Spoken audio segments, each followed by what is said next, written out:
Hey sports cards fans, buckle up for a wild ride as we look at the all-time best sports cards. And we may just crown a new GOAT, because when there's actually money on the line and we vote with our dollars, wait till you see who's number one. We're going to cover all 4 major sports. We got baseball, basketball, hockey, and football, and you're going to be shocked by some of the things we uncover here. But let's start with baseball. This is maybe the most straightforward. When it comes to sports cards, the top 1952 Topps Mickey Mantle card, which recently just sold for $12.6 million, is by far and away the most valuable sports card ever sold. I love this card. I love the look of it. It's fascinating to me that this 9.5 SGC earned about as much as what they believe the PSA 10 is worth. We'll have to see when that auction comes up if that's actually going to be the case. But here's a card that's just iconic. You really can't get into this card for under $20,000, even like a PSA 1 or an authentic condition. So it's maybe a card I'm not really likely to get into my collection. But this is the greatest baseball player of all time. I know Babe Ruth hit a bunch of home runs. I know about all the more modern folks and so forth. But this is number one, the 52 Topps Mickey Mantle. Number 2, growing up, this was the first card that I think ever went for over $1 million. This is the card that I thought was the greatest of all time from a baseball standpoint, the 1909 Honus Wagner. It's alleged that only 50 to 200 of these even exist, because he, famously didn't want his cards to be in packs of tobacco, so he tried to stop production. This SGC3, this is the actual card that sold for $6.6 million recently. Number 3 is the 1954 Topps Hank Aaron rookie card. This is another iconic card. It's currently valued at $5.5 million in the PSA 10, but that auction hasn't actually come up in quite some time. And I love the look of this card. I'm going to tell you about how you could probably get one like this for your collection, maybe not in a 10. But it makes sense to me that this is number 3.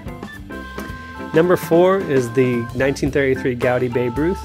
Obviously Babe Ruth had been playing for a while. It's not his rookie card per se, but it is one of his first cards to be printed by a major manufacturer. This one, the number 53, is the more rare of the 4 Babe Ruth cards of this year. We're going to see another one on this list. This one in a PSA 9 is sold recently for $4.2 million. Babe Ruth may be the greatest of all time player, but when it comes to money, right now he's number 4. Mickey Mantle's going to run it back in the number 5 position with his 1951 Bowman Mickey Mantle card. It is fascinating when you think about rookie cards, usually the one that comes out first as the most valuable. But the 51 Bowman here comes in at $3.2 million. That's an actual sale price for this PSA 9. I do love this card. I love the color. I'm not in love with the sideways landscape of this one. I think most baseball cards are portrait. I think that hurts it a little bit. And the 1952 is just a great looking card. Number 6, why not bring it back again? The 1953 Topps Mickey Mantle card. Now I know this is his second Topps card, and maybe this is controversial, but I actually think this one looks better than the 1952 Topps Mickey Mantle. This PSA 10 sold for $3.1 million recently. I love this card. I'll show you how you might be able to get one of these for your personal collections at the end as well. This is a great looking card, and it's iconic. Coming in at number 7 is the 1941 Play Ball Joe DiMaggio. Joe DiMaggio, obviously you'd expect him to be on the list. This PSA 10 is estimated value at $3 million right now. For me, the card doesn't catch my attention, doesn't catch my eye per se, but I know the historical significance of Joe DiMaggio, obviously.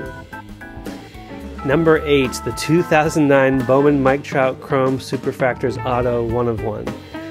These ultra-modern cards, I know they're valuable. If I had $2.5 million, I can't say that I'd spend it on this Mike Trout card. This actually, for an auction, was sold for over $4 million, but is currently only valued at $2.5 million as an estimate. The modern rookies, at least if you're going to get one, get the autograph one, get it serial numbered, and this is the 1-of-1. Mike Trout, no doubt, a generational player. He's been amazing.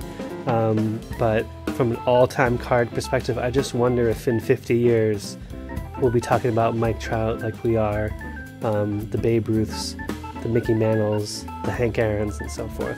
I'm not sure. But I don't have $2.5 million to put in that card. Coming at number 9, the 1933 Gaudy Babe Ruth. I actually like the look of this card better than his more rare card that we covered in number 4. This one's valued at $2.2 million estimate at PSA 9. You can actually get into these for under $10,000 in pretty good kind of PSA 1.5 condition. I know that doesn't sound good, but it means the full card is there and it looks pretty decent. And I just love the stance. I think this one actually is, to me, a more iconic look of a Babe Ruth card. And round out the end of baseball, we got the 1933 Gaudy Lou Gehrig, estimated at $2.1 million. Lou Gehrig, definitely iconic player, iconic card, and I do like the kind of square nature of these Gaudy cards. So now we're going to move into basketball and cover the all-time sports cards there, but just as a quick note, this is a production of Sports Cards Edge. Our goal is to help give you an edge making money with sports cards. Make sure you like and subscribe so we can make more videos like this to help you with your sports cards. And without further ado, let's get into basketball. Now, most of the money was in baseball. The next biggest pot of money is in basketball cards. We're starting off with the most valuable sale of a basketball card, which is the 2009 Panini National Treasures Steph Curry Logo Man 1/1 autograph card, which sold for $5.9 million in a recent auction. The card looks sweet. These Logo Mans are super popular. You got the autograph, and it's a 1/1. From an ultra modern rookie card standpoint, this checks all the boxes. Steph Curry has been, the best, arguably the best player in the NBA over the last few years, maybe the last 5 to 10 years, I should say. Again, if I had $6 million, I know that I would load up on much more classic cards, maybe like the Jordan rookie and so forth, and some Larry Birds for my personal collection. But when I was kind of teasing about crowning a new GOAT, when I think about basketball, is Steph Curry the #1 person that comes to mind. He's great, all-time great, Hall of Fame. But not for me. And basketball is going to disappoint you as well, because I think the GOAT in basketball is going to be way, way down this list. So let's keep going. Number 2, we got LeBron James signature logos Logo Man 1/1 at $4.3 million from an estimated value in the PSA 9. Sweet looking card. LeBron James, also a generational player. I don't know why there's some negativity towards him. He was the most hyped player out of high school, and he actually delivered in the NBA. He's had a great career. He's the all-time point scoring leader, so no shade am I going to throw towards LeBron. I feel like, if anything, if he had the drive of a Jordan to just take over a game, I have no doubt that he could have willed his way to more victories if that was more of his mentality. That's a sweet card. We've also got number 3 is the LeBron James Exquisite Collection Rookie Patch Auto. This is super cool. It's numbered out of 23. Rookie patch and auto generally gets a higher price. This one's not as much as the 1/1 since there's 23 of these, but $3.8 million. And then we've got the Honus Logo Man 1/1 as well at $2.1 million. These, so fascinated by how many baseball cards that were the most valuable were the old historical cards in the vintage era. And yet basketball right now is being, in value, dominated by these ultra-modern rookies. So at least we get a throwback here to the 1948 Bowman George Mikan, estimated at $2 million in the PSA 9. Although I would consider myself a sports fan and follow basketball, Celtics, Lakers rivalry and all that good stuff, I don't know enough about George Mikan like I would if you said Mickey Mantle, Ted Williams, Hank Aaron, and so forth from a vintage era. So I should probably go look him up more since he's on the list. Getting back into more what I'm familiar with, Kareem Abdul-Jabbar's 1969 Topps, estimated value $1.9 million. Awesome card. Its unique size, I think, is kind of fascinating to me as well. And this PSA 10 at $1.9 million.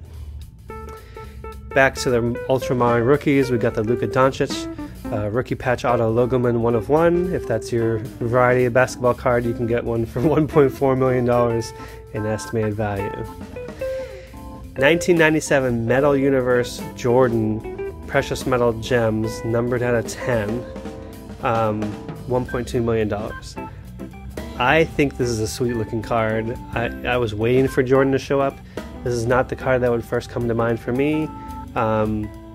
I personally would put my money elsewhere other than this card. I think it's sweet, I think it's rare, but I'm not really in love with the look of it.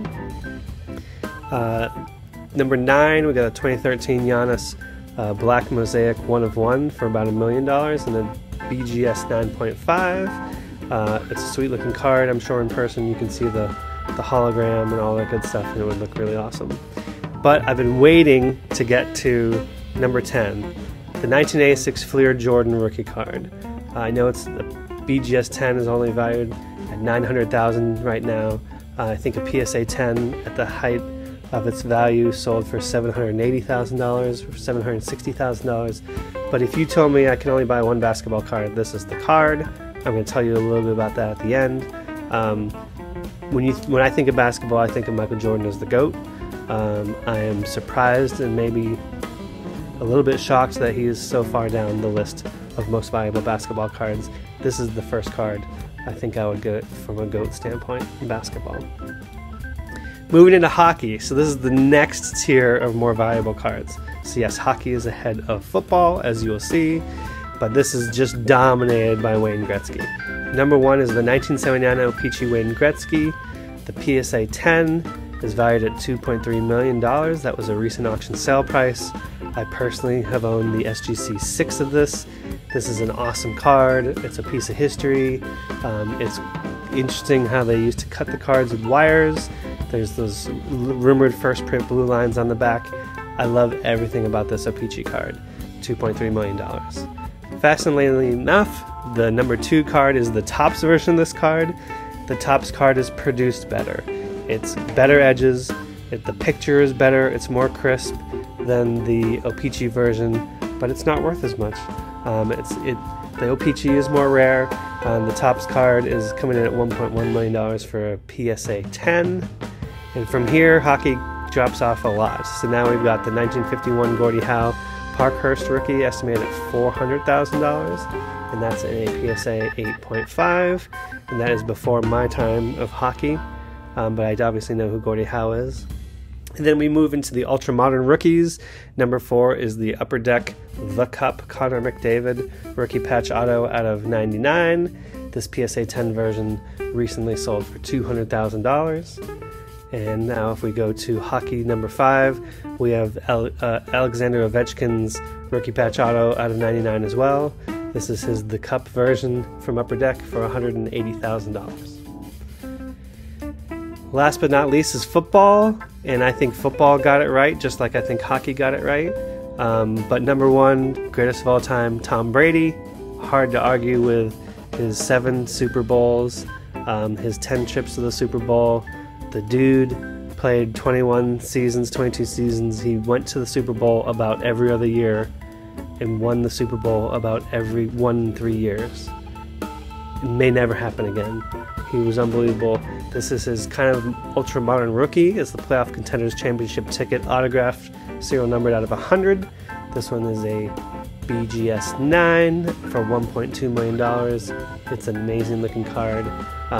These are too pricey. I'm not sure that I'll ever own one like this, but I'll show you what I'll do at the end.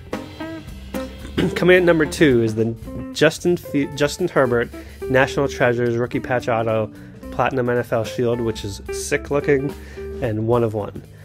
This is aesthetically an amazing card. I like Justin Herbert. I'm not sure that he's met expectations yet, and we need to see him win in the playoffs and obviously get a Super Bowl. If I had $920,000 to spend on this card, in a football card, I don't think this would be the card that I would buy. To me, this is just an ultra-modern rookie card. I'd rather put my money in Tom Brady, for example.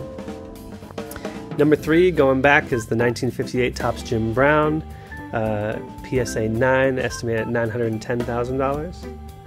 Number 4 is the 1965 Topps Joe Namath, obviously a big part of football lore and football history. Like the Lou Alcindor card, it's got the unique sizing here. $550,000 is the estimated value for this PSA 9. And last but not least in football is the 1971 Topps Terry Bradshaw PSA 10 for $440,000. Now I just showed you a bunch of really awesome looking cards. So what now? Well, here's how I look at it. One, you can get into lower grade of each of these cards for about $5,000 each. So you can save up, you can invest in a Hank Aaron card. This is an SGC4, it looks great. There's the Mickey Mantle SGC4 for about $5,000. You can get an SGC8 Jordan 1986 Fleer rookie card. Are you kidding me? Same thing for the O-Pee-Chee SGC7. I personally own the SGC6. And then Tom Brady's auto serial numbered cards are too expensive, so I go back to his Bowman Chrome. SGC10 might be above $5,000 depending on the day. At the time of this recording, the SGC9 was only $2,500. So somewhere between a 9.5 and a 10 is what I would look for.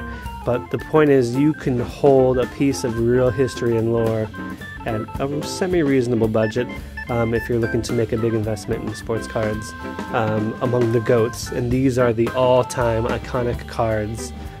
This is, what people want and collect.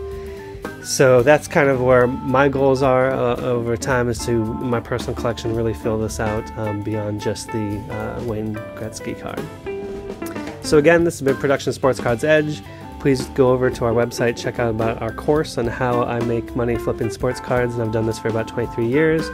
We also have a data plan which includes Flip List, which does all the hard work finding undervalued auctions for cards for you, and you can just buy them and flip them for a profit.